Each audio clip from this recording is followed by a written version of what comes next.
थोडी घोषणा करा। सद्गुरु साईनाथ महाराज की जय। सद्गुरु साईनाथ महाराज की जय।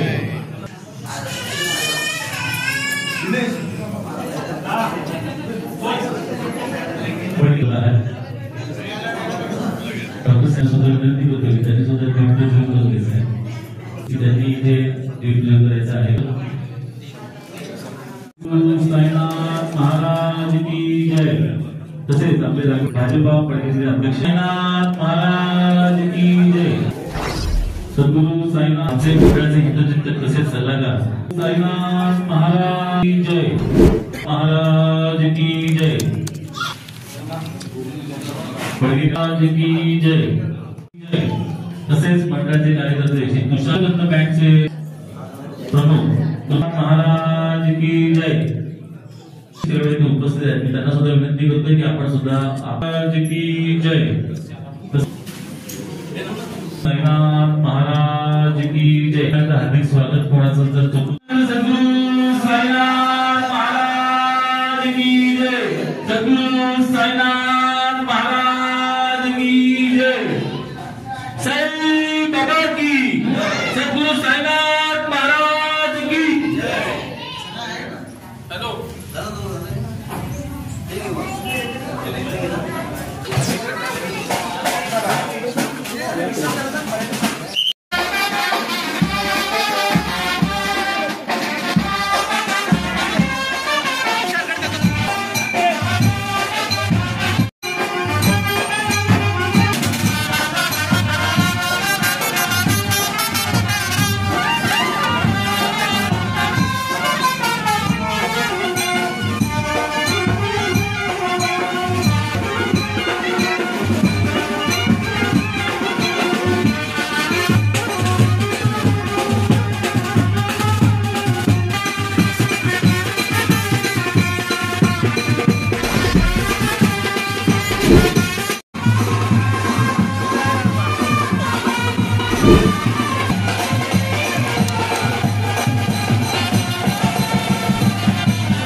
श्री क्षेत्र शिर्डी येथे पालखीचे आयोजन करण्यात येत असते. नेमकं काय आपल्या शुभेच्छा सर्व पदयात्रेला असतील.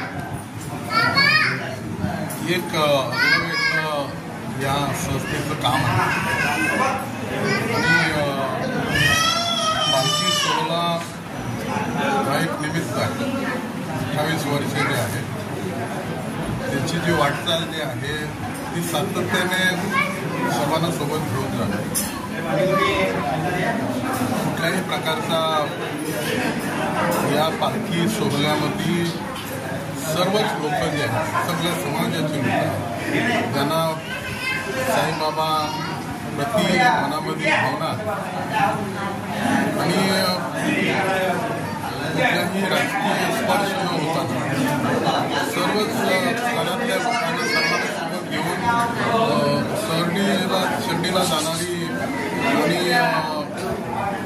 कधी आजपर्यंत इतक्या वर्षाच्या वाटचालीमध्ये संस्था जी आहे त्यांच्या प्रति सभासदांमध्ये कुठल्याही प्रकारचं तसं मनामध्ये कुठली भावना जी आहे त्याची निर्माण होऊ शकते.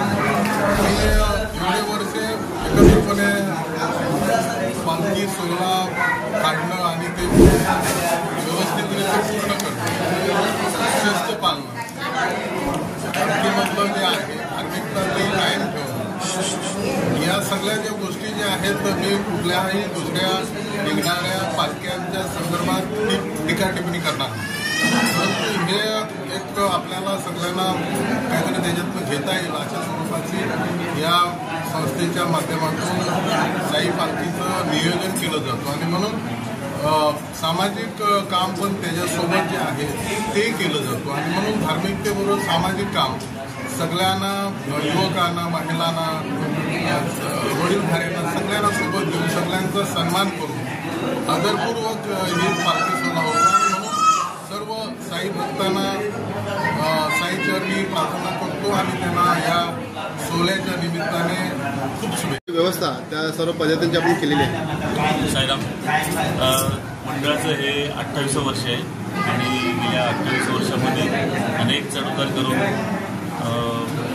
आज आपण या 28 वर्षापर्यंत पोहोचलो आहोत. या प्रवासात सर्वात आधीपासून जेव्हा अतिशय खडतर परिस्थिती मंडळाकडे अक्षरशः पैशाची खूपच आर्थिक चणचण असायची त्यावेळेस स्वतः साहेबांनी आमच्या पाठीशी उभं राहून हे मंडळ आजपर्यंत चालू करण्यात खूप मोठंसं योगदान दिलं आणि आज म्हणून आम्ही प्रत्येक वर्षी दरवर्षी कुठलाही राजकीय स्पर्श नसला तरी पण साहेबांना आवर्जून या मंडळाचा पहिला आमचा मान असतो पालखीचा. त्या साहेबांच्या असण त्याच्यानंतर त्याच पालखीवर तेव्हाच जे विद्यमान सरपंच असतील त्यांच्या हस्तेच आपल्या पालखीचा प्रस्थान होतो. तर साधारण 250 साई भक्त पदयात्रे असतात.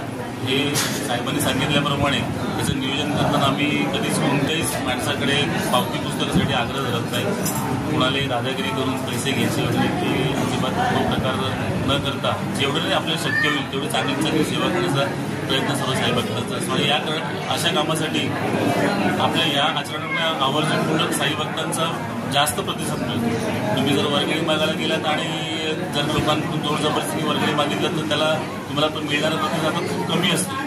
पण या भक्तिभावाच्या कामात जोर जबरदस्ती हा विषय नसावा आमचा हा पहिल्यापासून मुख्य उद्देश आहे आणि याच उद्देशाला धरून चालल्यामुळे साहेबांसारखे सरपंच तसेच काही आपले मान्यवर आहेत. पाटील साहेब पहिल्यापासून संजय पाटील साहेब डॉक्टर साहेब आहेत त्यांचं पहिल्यापासून या मंडळाला खूप मोठं योगदान लाभलेलं आहे आणि असंच मोठ्या थोड्या मोठ्यांच्या योगदानी काही सामान्य साई भक्त जे समोर येत नाही त्यांच्यासुद्धा योगदानाने हे मंडळ आपल्या अविरत चालू आहे आणि याच अविरत परिश्रमामुळे आपण लॉकडाऊनमध्ये पण जवळजवळ 30,000 लोक जे अन्नछत्र चालवलं 30,000 लोकांनी याचा लाभ घेतला होता. रक्तदान शिबिर चालवलं आहे. एड्स विरुद्ध जागृती मोहीम केली जाते. स्वच्छता मोहीम राबवली जाते आणि सांगायला आनंद वाटतो की 257 पालख्यांमधून आपली अशी पडग्यातली पडग्या गावाला एक सन्मान मिळालेला एकमेव मंडळ आहे की साईबाबा सत्संग शिर्डीने उत्कृष्ट नियोजनबद्ध आणि शिस्तबद्ध मंडळ म्हणून आपल्याला एक पुरस्कार प्राप्त केलेला आहे आणि हा पुरस्कार फक्त मिळवणारा एकमेव मंडळ आहे. त्याच्यानंतर त्यांनी कुठल्याच मंडळाला असा कोणताही पुरस्कार किंवा काही दिलेला नाही. त्याच्यामुळे तो एक आपल्या गावासाठी पण आपल्या मंडळामार्फत सन्मान मिळालेला आहे. त्याच्यासाठी सुद्धा आम्हाला एक निश्चित आनंद आहे आणि हा सोहळा असाच आपल्या सगळ्यांच्या सर्वांच्या सहकार्य, थोरामोठ्यांच्या सहकार्याने आशीर्वाद आणि बाबांच्या आशीर्वादाने सुरू राहणार यासाठी आम्ही प्रयत्न करतो. शिर्डीला निघत आहे, नेमकं कशाचा आनंद या पालखीच्या माध्यमातून सर्व ग्रामस्थ आणि आपण सर्व महिला भगिनी घेत असतात, काय सांगाल? हा जो आनंद हा द्विगुणित आनंद आहे आणि पडग्यातली एकमेव अशी पालखी आहे का खूप अशी आनंददायी पालखी आहे, न भांडण न तंटा आणि सगळ्यांच्या एकोप्याने ही पालखी गावातनं निघाली जाते आणि पूर्ण गाव उत्स्फूर्तपणे त्या पालखीला सहकार्य करतं. नक्कीच पालखीच्या माध्यमातून कशा प्रकारचे एक उद्देश या समाजामध्ये आपलं जात आहे, काय सांगा? या पालखीचा उद्देश म्हणजे असं का सगळ्यांची एकी होते, सगळ्यांची मनं मिळतीजुळती होतात आणि एकोप्याने ही पालखी जाते. ही पालखी अशीच अखंड चालू राहो ही साईचरणी मी प्रार्थना करते. नक्कीच या पालखीत जे आपण सर्व पडगावातील ग्रामस्थ सहकार्य करत असता आणि या 7 दिवसाच्या प्रवासात कशा प्रकारचा प्रवास या पदयात्रेचा असतो, काय सांगा?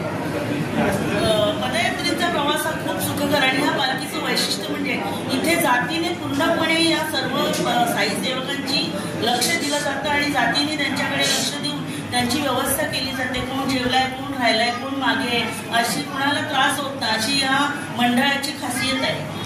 नक्कीच बाबाच्यांनी काय प्रार्थना करणार आपण? बाबाचरणी प्रार्थना करणार का आमचं गाव सुखरूप राहू दे आणि सगळ्यांना व्यवस्थितपणे राहू दे, घरी येऊ दे ही ईश्वरसाठी प्रार्थना आहेत. आपल्या पडगे गावातून ओम साई सांस्कृतिक मंडळ पडगे 28 वर्ष आहे.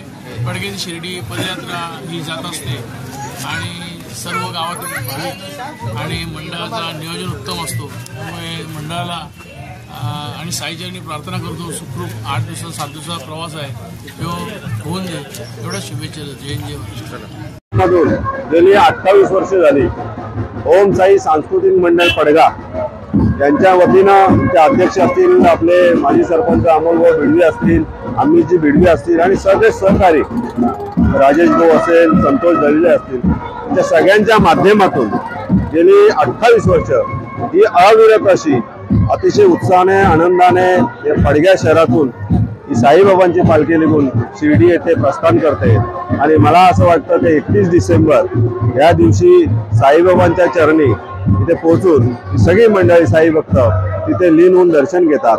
अतिशय चांगली अशी परंपरा ही अमोलभाऊ भिडवी असतील यांच्या सगळ्यांच्या सहकार्यांच्या माध्यमातून ही पडग्या शहरातून त्यांनी राबवली आणि अनेक साई भक्त या परिसरातील साई भक्त या पालखीमध्ये सहभागी होतात आणि साईबाबांचं नामस्मरण करून अतिशय आनंदाने शिर्डी येथे जात असतात. साईबाबांच्या चरणी मी नतमस्तक होऊन विनंती करेल, प्रार्थना करेल की सर्वांना अतिशय चांगलं असं आरोग्य लाभू दे, निरोगी असं आयुष्यमान लाभू दे अशी साईबाबांच्या चरणी प्रार्थना करतो आणि सर्व साई भक्तांना या पुढील पदयात्री पालखीसाठी मी शुभेच्छा देतो. धन्यवाद. ओम साईराम. Speed news Bharat.